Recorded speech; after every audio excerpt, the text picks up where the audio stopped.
All right, we're back on the record in the case of State of Wisconsin versus Samantha Krebs. It's 10:15 a.m. We're going to shift into the rebuttal argument of the state.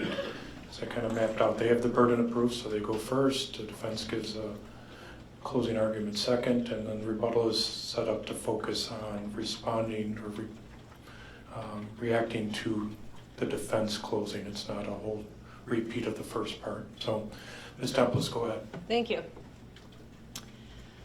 This is not about trying to make someone look bad at all. This is a pursuit of truth.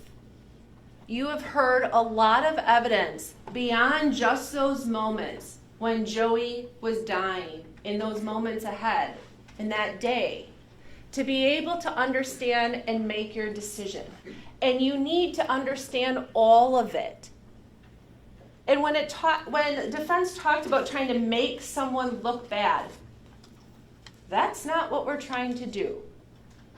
But what I am trying to do, and what Attorney Grody is trying to do, is to prove beyond a reasonable doubt to you that Samantha Krebs killed Joey Carnot.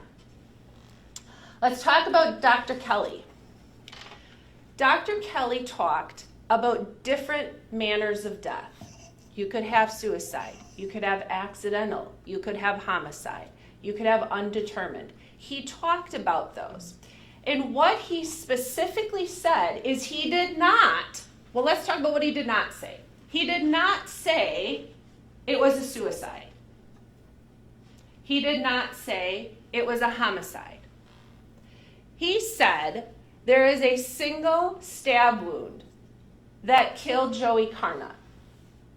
And what was required is for the investigation to look at all of the facts and to bring them all forward and present them. And when you look at the investigation with that one stab wound, that is how we know. Ladies and gentlemen, that's your job. Because Dr. Kelly said he couldn't say that it was a suicide. It can be a homicide, but we have to look at the investigation, and that is why we are here. Now, there was a conversation during defense's closing about, well, there wasn't any hand slippage. There was no cut on her hand. She couldn't have done it. There was no cut on Joey's hand either. It just didn't happen. And what Dr. Kelly said is that sometimes there is none. If it might be a multiple stab wound and you have a lot of blood and somebody's stabbing someone multiple times, there could be that slippage, because I think we can all use our common sense to understand with that much blood gets around the knife, and certainly it could get slippery. But what we know is this is a single in and out. What he also said is there were no defensive wounds. I think that's super interesting. The reason I think it's interesting is because Dr. Kelly said that sometimes people have cuts on their hand. If you see someone coming at you with a knife, and you might try to protect yourself and you might get cuts on your hand. Or if you're being stabbed multiple times, you feel a stab wound, and then you're starting to try to prevent other stab wounds, and you get those defensive wounds. But there are no defensive wounds. His stabbing wound on those photos, right under his left breast, his left nipple, right into the cartilage of the ribs, off to the side, and an easy way for someone to have a knife and just stab, in and out. No slippage, no defensive wounds. Someone who is mad. Someone who has been smoking meth all afternoon. Who has been smoking meth that night. There is so much focus on Joey, and rightly so. But ladies and gentlemen, We are not here today to just focus on his actions, because the determination and the actions of the defendant, Samantha Krebs, are what matter today. So there's all this conversation about Joey. And what do we know about Joey? We know that he was seeking help at the VA, that he was a walk-in, that he chose to go for help, that when he missed his appointment on the 8th, he went on the 10th. Someone who was consciously trying to follow up. I don't know why he missed the 8th. Maybe he had a job interview, maybe something came up, but he rescheduled and he was there on the 10th. Someone who wanted to get better. Someone who had done this cycle before, had hit the bottom and knew that he had to get treatment and come up.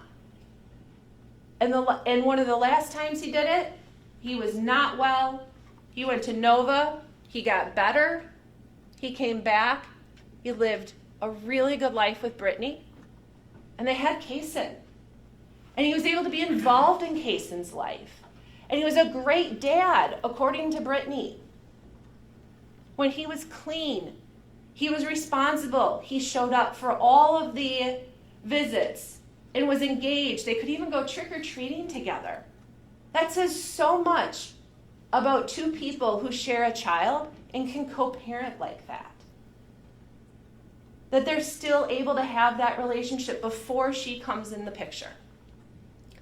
So Joey knew that if he got treatment and if he worked hard, that he could overcome that demon. And he was back there again. But you heard testimony from Brittany that throughout that time that he was struggling with his use prior, and as she knew him for almost close to, I think she said 9, maybe 10 years, something like that, close to a decade, that she had seen him cycle through, she had seen him come back and to do well. And what was even more important is she said he was never suicidal with her. He was never self-harming. He was not harming others. That's what she said. In 2019, we saw a small snippet in the VA that he had suicidal thoughts. He got treatment around then, and he moved his way up. That's not a plan. That's not an action. It was a time he was struggling, and then he got help. And then we see him here going to the VA on the 10th, 8 days before going to his appointment and getting help. But they want you to concentrate so much on his meth use, on his issues. Ladies and gentlemen, Samantha Krebs testified. She said she has 14 convictions. She's using meth all day. She has issues. She has struggles. Just because someone has mental health issues and struggles with childhood trauma, and he goes to the VA clinic, so he was in the military for a period of time, just because he has those mental health issues does not make him suicidal.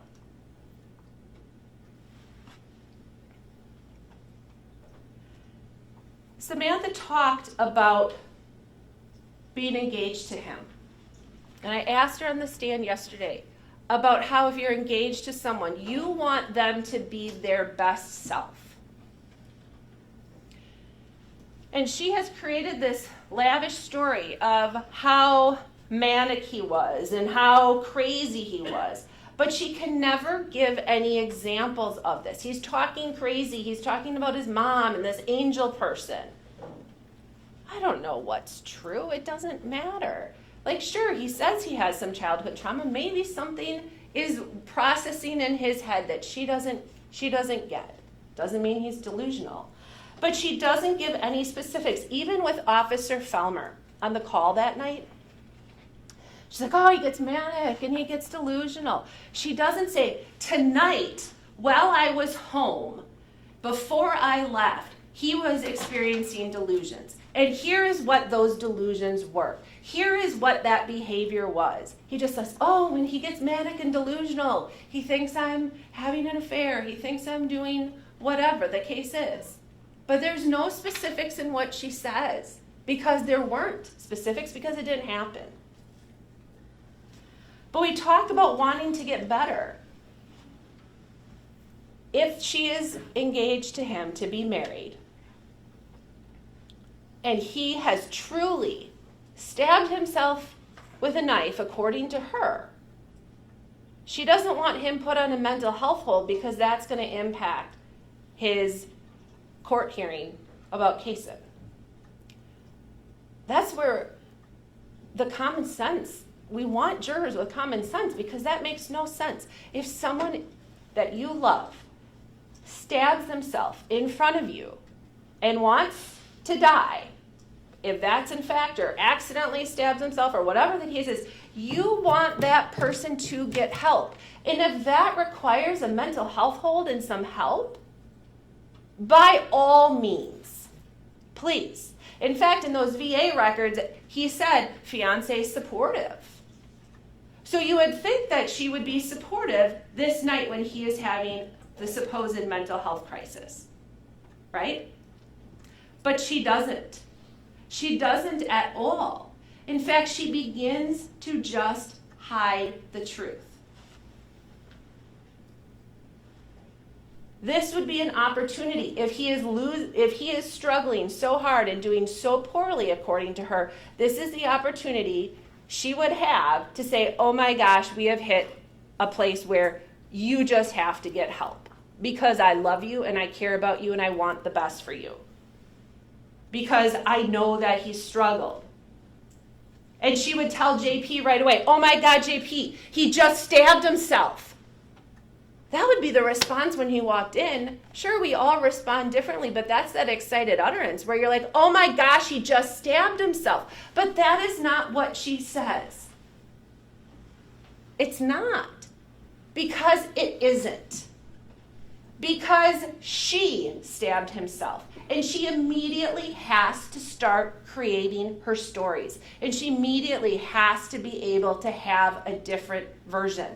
And if law enforcement comes and she's there, that's going to create a problem for her, because she doesn't have all the answers yet and she has to think about it. Because if it's really a suicide, all she has to do is go flush the meth down the toilet and have JP throw the meth pipes away. Take them outside, get them out of here. Call 911. That's what you would do. You can flush the meth and you can get rid of the pipes. But she has to think about so much more than that, because it's not about the meth. It's about what she just did, and she knows what she just did. In fact, coming back to this story she has, he's manic, he's delusional, he's crazy. Those neighbors heard nothing. Nothing. The ones right connected to his apartment, who said if it would get loud, you could hear. They heard nothing. She talks about this 10 minutes, but we know that those phone calls came from John Pfeffer. And we talk about the recording and the question that defense brought up about the recording, and we don't even know what it is. We know that he has this app on his phone that records when he has a phone call. So we know that when he tries to answer Sam's call, one of her calls, as he's getting out of the driver's seat, we hear the beeping of the car door, and he's walking, and a couple seconds later he makes the call as he's walking in the apartment. That is not 10 minutes for all of that other stuff to happen in the bathroom, with the argument, with him being delusional, with him getting some pizza, with him grabbing a knife, with him throwing a sheath, with him stabbing himself, and all of a sudden being on the floor. There is not enough time for her story. And what happens is that she can't remember all the different facts. And so she says that's 10 minutes before, and it's not possible. That recording records his call that he receives. So he calls her as he's walking up the apartment complex steps, says, Sam's just calling. We hear some different beeps, we hear some things, and we hear a recording. And that recording is what gives us this piece of evidence that we have now.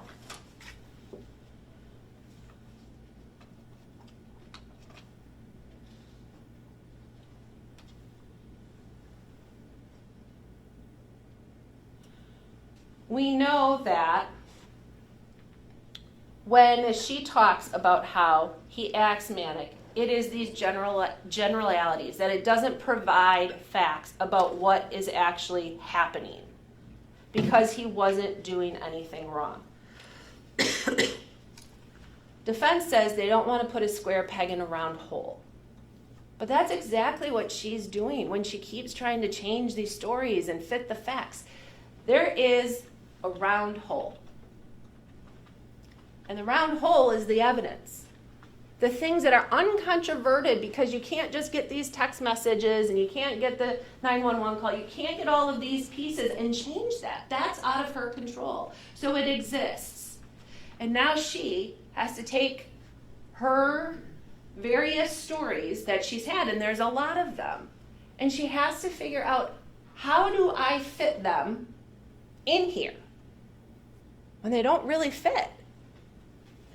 And when she's on the stand, and when she sits here, you take in her demeanor. On today's Thursday, Tuesday, when she was testifying for defense, she's sobbing about what happened. And what happened is awful. Awful. For everybody. She's sobbing.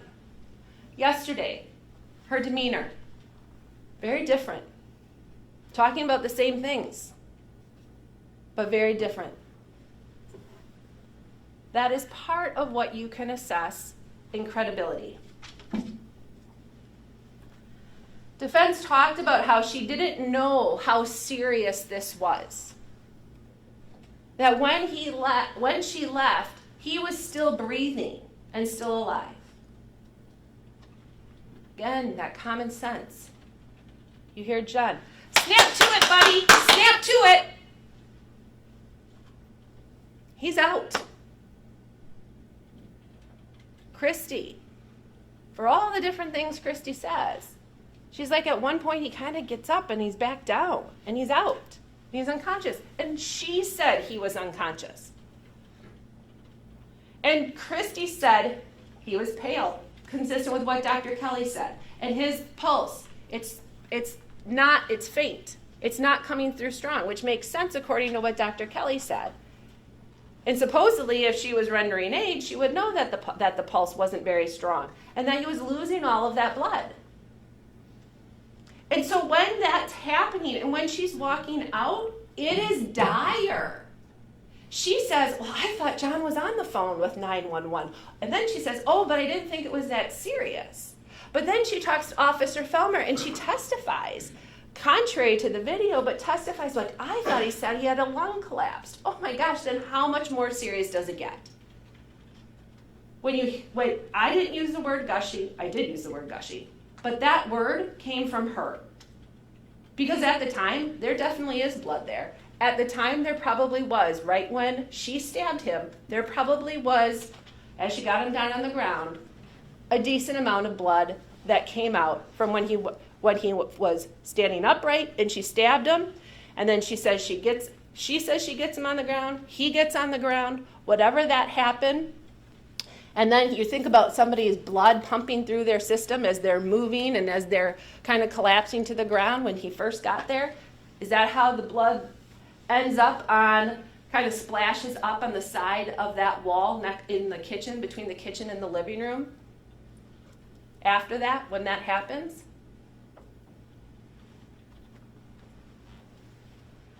Ladies and gentlemen, the state doesn't have to prove motive. But we have somebody who's been using meth all day, who says when somebody else uses meth, it's really bad. There's been no discussion and no testimony about what her behavior is on meth, but she's been on meth all day. And so she is obviously in a place where she is also not sober. So why? We know they've had arguments in the past. She says that they have had issues in their relationship. We see some of the messages that we have seen that she has sent him. We know about the prior threats to stab her. We know 2 separate people on different occasions, and multiples of them have heard her threaten to stab.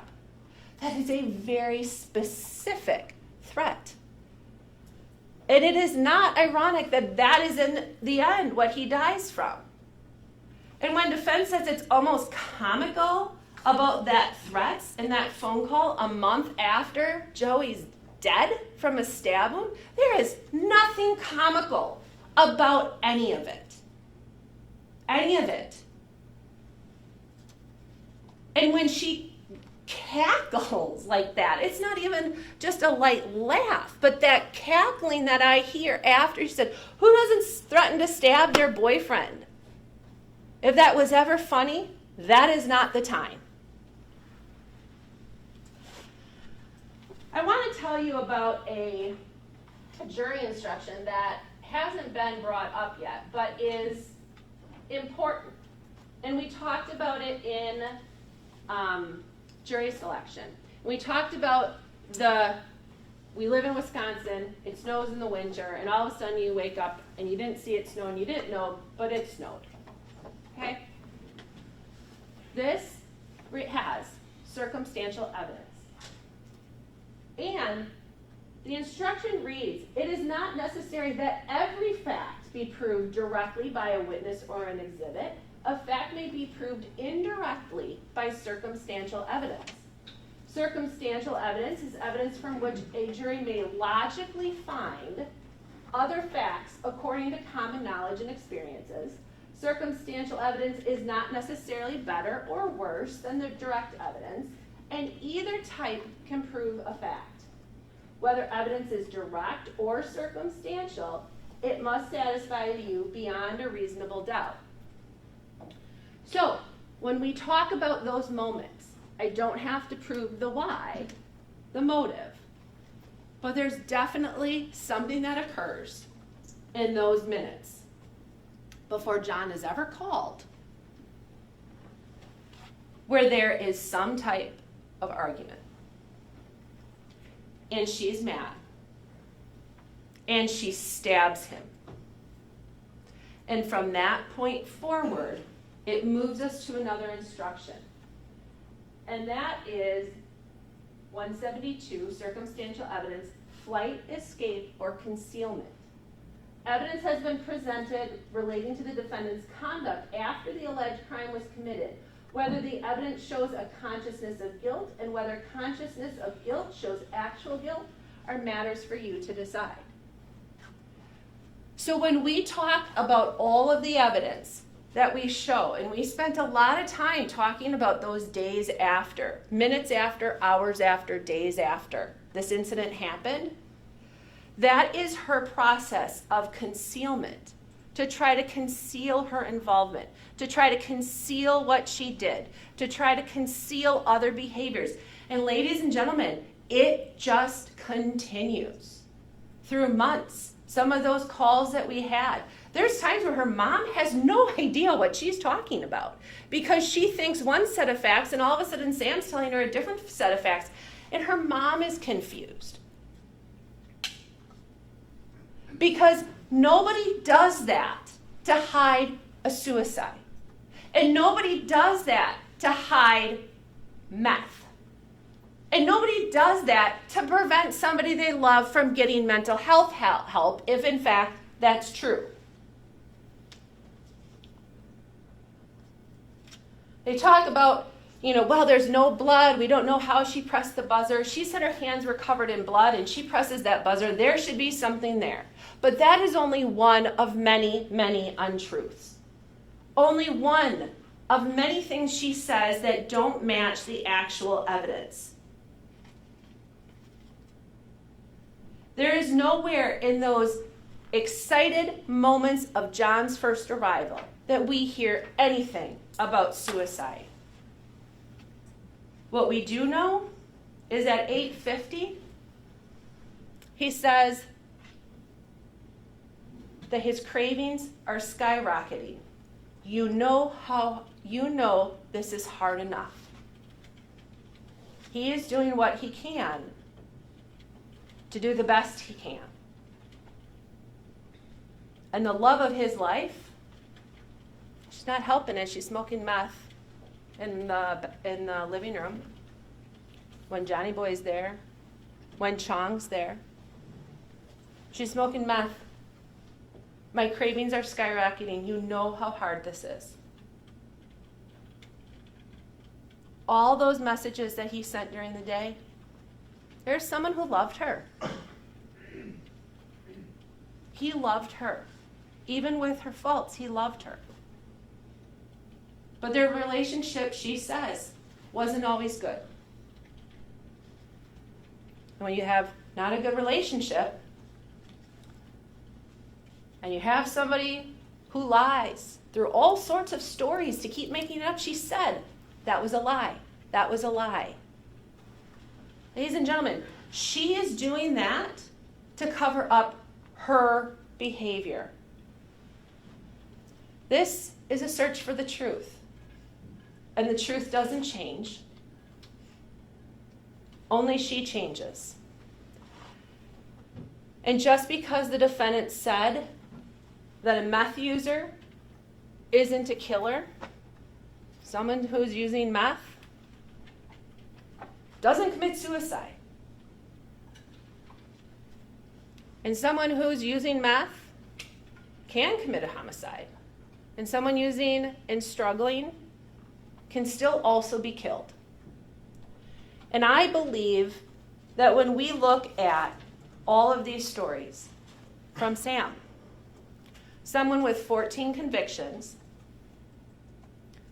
who has that conversation with Greg Allen 16 days after Joey is dead, talking about having kids with him.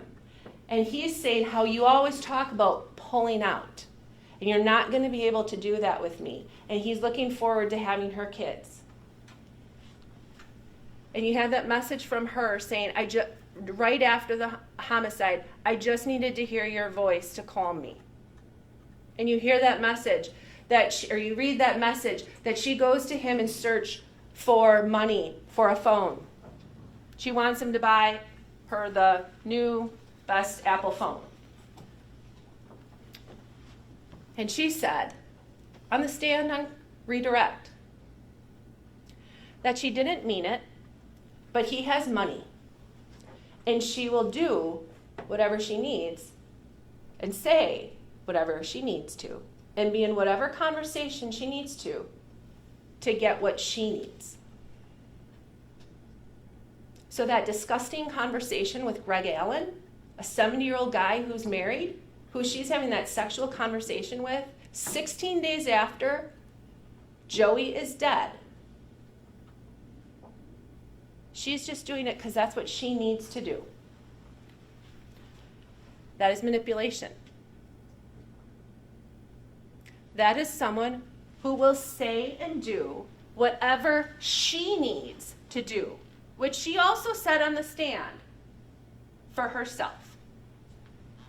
And that is to try to avoid accountability, like she has done from the beginning, where she has always focused everything on Joey and all of his issues without focusing on her behavior and actions. And this, ladies and gentlemen, is where that has to stop. Whereas we pursue the truth is she's guilty, and I ask you to return that verdict today. Thank you.